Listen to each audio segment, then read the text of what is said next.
کہ بلوچستان سیکریٹریٹ کے جو آفیسرز ہیں اور جو ملازمین ہیں اس ایسوسیشن کے منتخب ہونے کے بعد پچھلے مسلسل 2-3 ٹینور ہم گزر کے آ رہے ہیں، ہم نے یہ اپنے تمام افسران کو یہ کہا ہے، آپ دیکھ بھی رہے کہ سیکریٹریٹ کے گیٹ ہمیشہ سائلین کے لیے، عام عوام کے لیے کھلے ہیں۔ اس بلوچستان کا جو بارڈر ہے، بلوچستان ایک ایسا جیوگرافک اس کا لوکیشن ہے اور اس کا اہمیت بھی ہے کہ اس کے بارڈر جو ہے وہ تقریباً 8 لوگ کے قریب بارڈر افغانستان اور چائنا کے ایران کے ساتھ۔ بسم اللہ الرحمن الرحیم۔ معزز خواتین و حضرات، عزیز صحافیوں، الیکٹرانک، پرنٹ اور سوشل میڈیا کے دوستوں، میں عبدالمالک کاکڑ، صدر Balochistan civil secretariat officers welfare ایسوسی ایشن، آپ کو اس پریس کانفرنس میں آنے پر خوش آمدید کہتا ہوں اور آپ سب دوستوں کا شکریہ ادا کرتا ہوں کہ آپ نے اس پریس کانفرنس کے لیے اپنے مصروفیات میں سے وقت نکالا۔ آپ تمام حضرات کو بخوبی علم ہے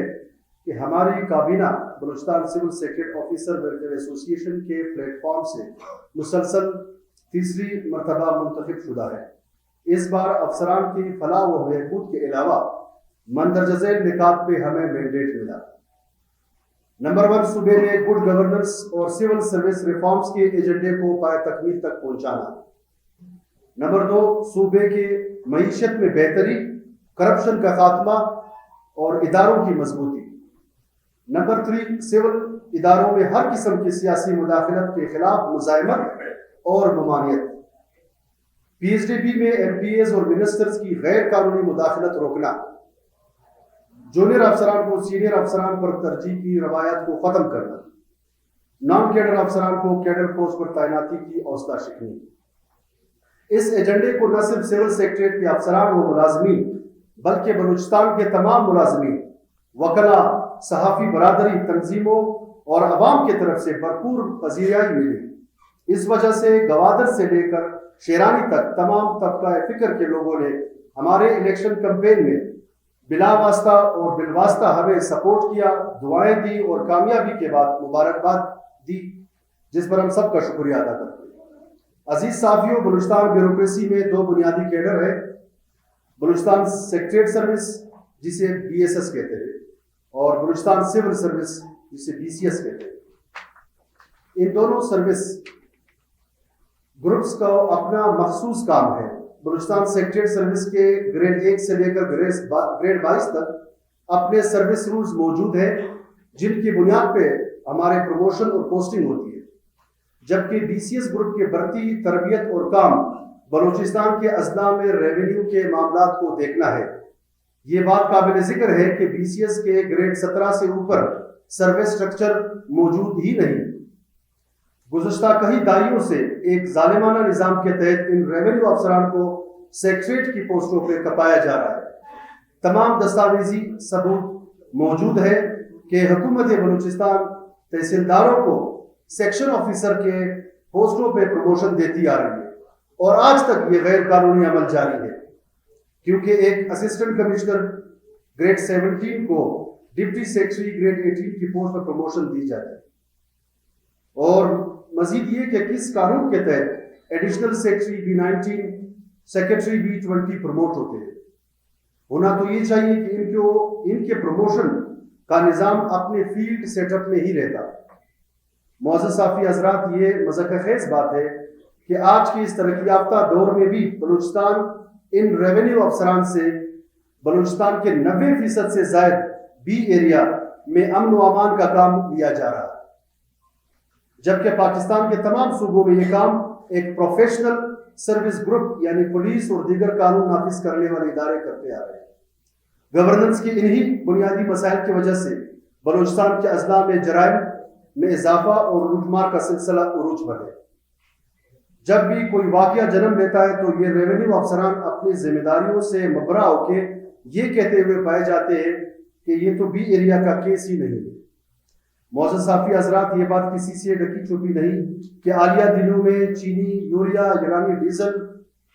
گندم اور سیمنٹ کے اسمگلنگ میں مختلف اضلاع کے ڈپٹی کمشنر ملوث پائے گئے، مگر ان کی انکوائریاں فائلوں میں دبا دی گئی اور ان نامدار افسروں کو بجائے معطلی کے سیکریٹریٹ میں پوسٹ کر دیا گیا۔ کیا سیکریٹریٹ کی پوسٹیں ان اسمگلنگ کے سہولتکاروں کے لیے رہ گئی ہے؟ انگریز دور کے نو آبادیاتی نظام کے تحت یہ ڈپٹی کمشنر اضلاع میں بادشاہ بنے بیٹھے، مگر دوسری جانب اضلاع میں ڈیولپمنٹ پروجیکٹس زمین پہ کہیں نظر نہیں آتے۔ ابھی تازہ صوبائی اپیکس کمیٹی کے اجلاس میں یہ فیصلہ ہوا تھا کہ بلوچستان کے اضلاع میں پچھلے 10 سالوں کے ڈیولپمنٹ اسکیمات کا آڈٹ ہو، مگر اس بابت عمل درآمد تاحال ممکن نظر نہیں آتا۔ معزز صحافی حضرات، ان مذکورہ باتوں کو سامنے رکھتے ہوئے حکومت بلوچستان نے اکتوبر 2020 میں اعلیٰ سطحی 24 رکنی پارلیمانی کمیٹی تشکیل دی، جس میں B S S, B C S اور تمام سٹیک ہولڈرز کو نمائندگی دی گئی، اور ان کی رپورٹ کی روشنی میں اگست 2022 میں بلوچستان کی کابینہ نے سابق وزیر اعلیٰ جام کمال خان کے زیر صدارت سول سروس ریفارمز کے ایجنڈے کی منظوری دی۔ اس مندرجہ ذیل نکات طے پائے: نمبر 1، دونوں کیڈرز کے مابین شیئر ڈسٹریبیوشن میں مساوات اور فیڈرل سے ملنے والے پوسٹوں کی تقسیم۔ نمبر 2، فیلڈ میں سیکریٹریٹ ملازمین کی entry. Number 3، P M S کا نفاذ۔ صوبائی کابینہ کے فیصلے کی روشنی میں اس وقت کے چیف سیکرٹری جناب عبدالعزیز اکیلی نے جون 2022 میں دونوں ایسوسی ایشنز کے صدور کو مدعو کیا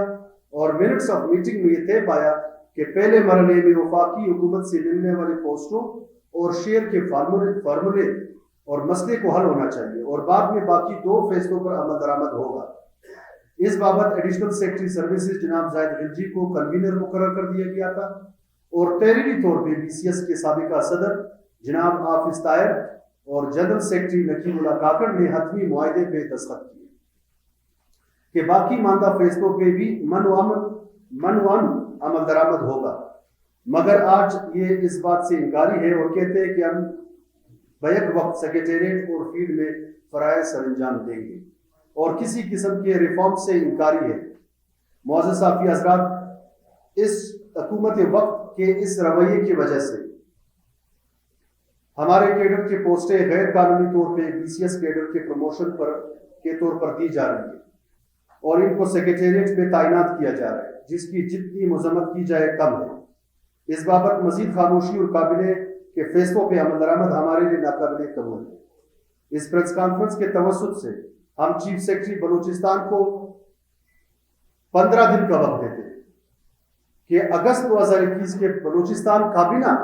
کے فیصلے پہ من و امن عمل کرے اور نوٹیفیکیشن جاری کرے۔ ایسا نہ ہونے کی صورت میں ہم اس بات کا جواز رکھتے کہ ہم سخت ترین لائحہ عمل طے کرتے ہوئے قلم چوڑ احتجاج، سیکریٹریٹ کی مکمل بندش، مظاہرے اور دیگر اقدامات شامل ہیں۔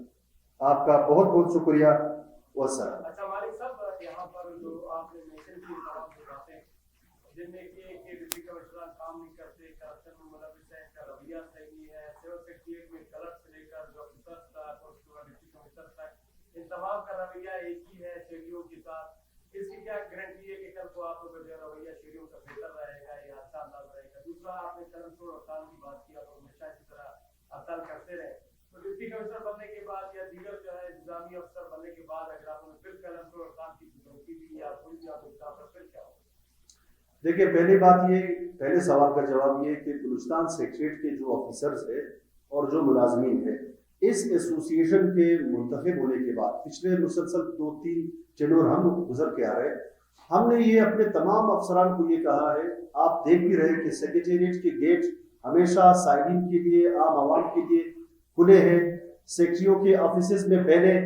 کوئی جا نہیں سکتا تھا، آج صبح سیکٹری 8 بجے 9 بجے اگر وہ آفس پہنچتا ہے تو سائلین جو ہے ان کے آفیسز جاتے ہیں، سیکریٹریٹ میں ان کے کام نکل رہے، اور ہم نے یہ اپنے ایسوسی ایشن کے توسط سے عوام کو بھی یہ کہا ہے کہ کہیں پہ بھی کوئی بھی مسئلہ سیکریٹریٹ کے کسی آفیسر، کسی ملازم کے خلاف اگر وہ کام نہیں کر رہے، کام میں مداخلت کر رہے، کام میں مسئلے پیدا کر رہے، تو ایسوسی ایشن پھر اس آفیسر کے بجائے عوام کے ساتھ کھڑے ہوں۔ نمبر 2، اگر آفیسر سیکریٹریٹ آفیسر فیلڈ جاتے، اس میں صرف یہ جو پیکج جو ریفارمز کی بات ہے، اس میں صرف پوسٹنگ کی بات ہے، وہاں پہ پورا ایک مانیٹرنگ سسٹم ہوگا، مانیٹرنگ اینڈ ایوالویشن آفیسرز تمام ڈسٹرکٹس میں آج بھی تنخواہیں لے رہی ہیں، لیکن آج تک کسی بھی